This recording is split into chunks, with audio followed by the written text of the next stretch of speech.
మూలంగా జరిగిన హత్య కాదు అంటారు. మరి ఎలా చనిపోయాడు? తెలియదు. అతడు కేవలం కొట్టిన దెబ్బల వల్లే చనిపోయాడని డాక్టర్ సర్టిఫికెట్ ఇచ్చాడు. దీనికేమంటారు? తెలియదు. మీరు కొట్టెళ్ళిన తర్వాత మరొకడొచ్చి కొట్టి చంపలేదుగా? తెలియదు. యువర్ ఆనర్, అడిగిన ప్రతిదానికి తెలియదు తెలియదు అని ముద్దాయి తెలివిగా సమాధానం చెప్పడం కేవలం చేసిన హత్య నుండి తప్పించుకోవడానికి సులువైన మార్గంగా భావిస్తున్నాడని కోర్టు వారు నమ్మాలి. Objection your honour. తెలియని విషయాన్ని తెలియదు తెలియదు అని చెప్పకపోతే తెలుసని చెప్తారా? తెలివైన లాయర్ గారిని ఇప్పుడు మీ ఇంట్లో మీ ఆవిడ ఏం చేస్తుంది అని అడిగితే తెలియదని చెప్తారా, తెలుసని చెప్తారా? Objection overruled. Thank you your honour. Mister Prasad, హతుడు ఆనందరావు మిమ్మల్ని కలుసుకున్నది మొదలు హత్య జరిగే వరకు. Objection your honour. పీపీ గారు దీన్ని హత్య అని కేసుకి కొత్త రంగు పొలవడానికి ప్రయత్నిస్తున్నారు. Objection sustained. Sorry your honour. Thank you your honour. ఒక ప్రశ్నకు కరెక్ట్ గా సమాధానం చెప్తారా? మీ కస్టడీలో ఉన్న ఆనందరావుని మీరు ఎందుకు కొట్టారు? వాస్తవాన్ని రాబట్టడం కోసం. There you are. Your honour, విన్నారుగా, వాస్తవాన్ని రాబట్టడానికి చట్టాన్ని తన చేతుల్లోకి తీసుకున్నారు ఏసీపీ ప్రసాద్ గారు.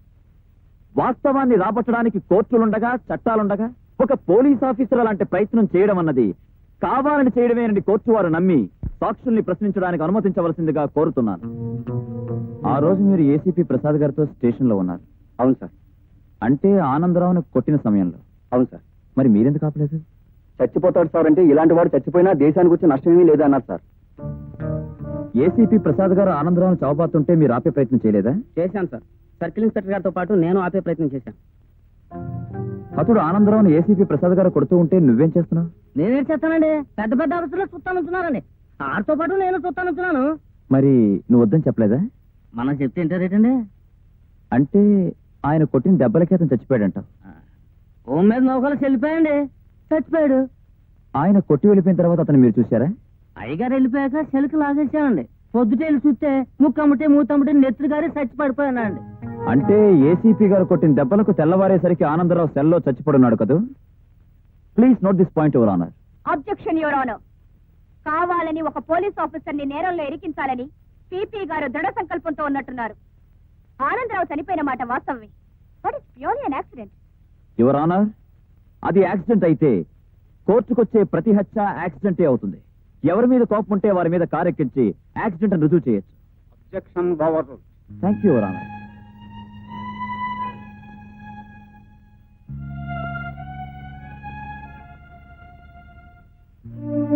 ఈ కేసు రేపటికి వాయిదా వేయబడింది.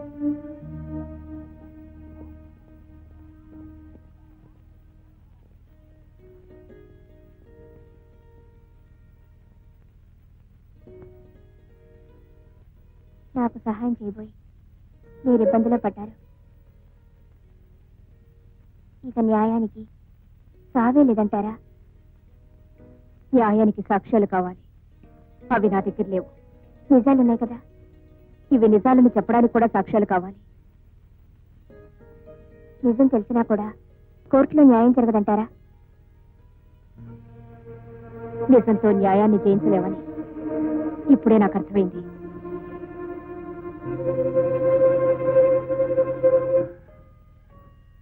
యువర్ ఆనర్, ప్రజారక్షణ కావించవలసిన బాధ్యత గల ఒక పోలీస్ ఆఫీసర్, చట్టాన్ని కాపాడవలసిన ఉన్నతోద్యోగి తనకున్న పరిమితుల్ని విస్మరించి చట్టం కంటే తన చేయి గొప్పదని నిరూపించుకునే ప్రయత్నంలో ఒక హత్యకు కారకుడయ్యాడని భిన్న సాక్ష్యాల ద్వారా రుజువవుతున్నది.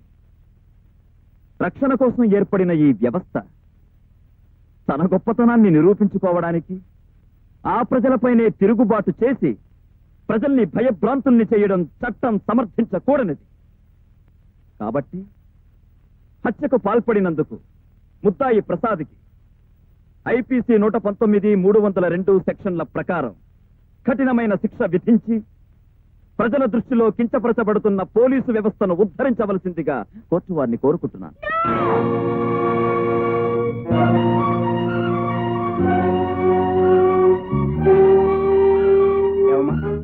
నువ్వు చెప్పదలుచుకుంది ఏమైనా ఉందా? No your honour. Sorry your honour, నేను చెప్పవలసింది చెప్పుకోవాల్సింది చాలా ఉంది. ఎవరు నువ్వు? ఈ కేసుతో సంబంధం ఉన్నవాడిని. దేవుడి మీద ప్రమాణం చేసి దేవుడి మీద ప్రమాణం చేసి అంతా నిజమే చెప్తాను. అంత నిజమే చెప్తాను. అబద్ధం చెప్పను. అబద్ధం చెప్పను, అబద్ధం చెప్పను, అబద్ధం చెప్పను. ఏమిటి 3 సార్లు చెప్తున్నా? నిజాన్ని అంత ఖచ్చితంగా చెబుదామని. ఒక్క దేవుడి మీద కాదు, సూర్యుడి మీద ప్రమాణం చేసి చెప్తున్నాను, చంద్రుడి మీద ప్రమాణం చేసి చెప్తున్నాను, చూస్తున్న వింటున్న వారందరి మీద ప్రమాణం చేస్తున్నాను. నీ పేరు? అభిమన్యుడు. ఏం చేస్తూ ఉంటావు? గతంలో కోర్టుల్లో అబద్ధపు సాక్ష్యాలు చెప్పేవాడిని. ఇప్పుడు కూడా అదే చెప్పడానికి వచ్చావా? ఇప్పుడు కూడా అదే చెప్పడానికి వచ్చిన వాడిని అయితే గతంలో కోర్టుల్లో అబద్ధపు సాక్ష్యాలు చెప్పేవాడిని నేను ఎందుకు చెప్తాను? నీకు హతుడికి ఉన్న సంబంధం? దోషికి నిర్దోషికి మధ్య ఉన్న సంబంధం. నీకు ముద్దాయికి ఉన్న సంబంధం? నీకు నాకు మధ్య ఉన్న సంబంధం. అంటే నీకు నాకు మధ్య ఉన్న సంబంధం ఉందా? లేదు. ఇది అంతే. అదెలా? వారి భార్య నీకు స్నేహితురాలు అంటే వారు నీకు స్నేహితులు. ఆ స్నేహ బంధంతోనే నిన్ను కాపాడాలని ఆనందరావుని కొట్టారు. ఏ ఆనందరావు మీకు బంధువా? ఏ మరి ఏ బంధంతో ఈయనే చంపారనంత గట్టిగా చెప్తున్నారు? ఆయన చంపలేదా? లేదు. మరెవరు? నేను. నువ్వు? Yes, నేనే చంపాను. I killed that bastard. ఈ చేతులతోనే వాడు తల పట్టుకొని నేలకేసి కుట్టి కుట్టి రక్తం వచ్చేలా కుట్టి చంపాను. ఇంపాసిబుల్. It is possible. నీకు అతను చంపవలసిన అవసరం ఏముంది? నేను చెయ్యని నేరం నా నెత్తి మీద వేసినందుకు, మనిషిగా మారి నన్ను తిరిగి రాక్షసుని చేసినందుకు. అవును, ఇన్ని ప్రశ్నలు నన్ను వేస్తున్నారే, నేను ప్రశ్న వేయచ్చా? ఏసీపీ ప్రసాద్ గారి దగ్గరికి చనిపోయిన ఆనందరావు వెళ్ళాడు కదా? అవును. ఎందుకు వెళ్ళాడు? పోలీసు రక్షణ కోసం. రక్షణ ఎందుకు? నువ్వు అతన్ని చంపుతానని బెదిరించావు కనుక. That's the point. That's the point ఎవరన్నా. అతన్ని చంపుతానని ఎందుకు బెదిరించాను? నేను చేయని నేరని నా నెత్తి మీద వేశాడు కాబట్టి. ఆ తర్వాత ఆనందరావును పోలీసులు అరెస్ట్ చేశారు. అతనిచ్చే స్టేట్మెంట్ ప్రకారం అతని భార్యను అతనే హత్య చేశాడని నేను నిర్దోషిని రుజువైంది. నేను నిర్దోషిని రుజువైన తర్వాత కూడా అతను తప్పకుండా ఎందుకు ఊరుకుంటాను? ఎందుకు ఊరుకుంటాను? నేనే చెప్పాను. అదెలా సాధ్యం? అతనున్న కటకటాల గదిలోకి నువ్వెలా వెళ్ళావు? గోదావరి ఎదగలిగిన వాడిని పిల్లకాలం ఎలా ఇదేమని అడిగినట్టుంది మీ ప్రశ్న. ఎక్కడో సెంట్రల్ జైలు నుంచి నేరస్తులు తప్పించుకొచ్చి హత్యలు జరుపుతూ ఉంటే ఆఫ్టర్ ఆల్ పక్క సెల్లో ఉన్న వాడిని చంపలేను.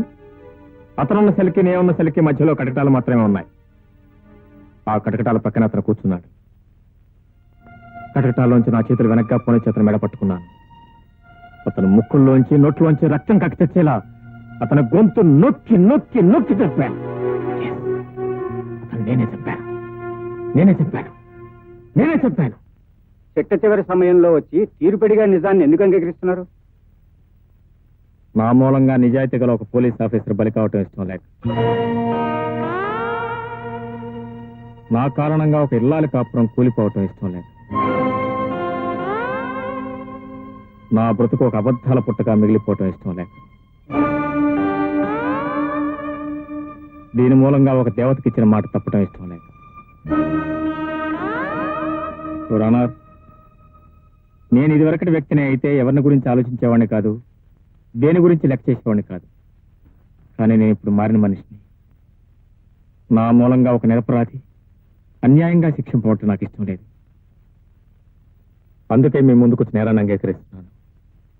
మీరు ఏ శిక్ష విధించినా సిద్ధంగా ఉన్నాను. నేరస్తుడు తనకు తానుగా లొంగిపోయి నేరాన్ని ఒప్పుకున్నందుకు అతన్ని అభినందిస్తూ ఆవేశంలో ఈ హత్య చేశాడన్న నిర్ధారణకు వచ్చి ఐపీసీ సెక్షన్ 304A ప్రకారం 3 ఏళ్ల కఠిన కారాగార శిక్ష విధించడం జరిగింది. ఏసీపీ ప్రసాద్ని నిరపరాధిగా నిర్ణయిస్తూ ఇక ముందు చట్టాన్ని తన చేతుల్లోకి తీసుకునే ప్రయత్నం కూడదని హెచ్చరిక చేస్తూ వారిని విడిచిపెట్టడం అయినది.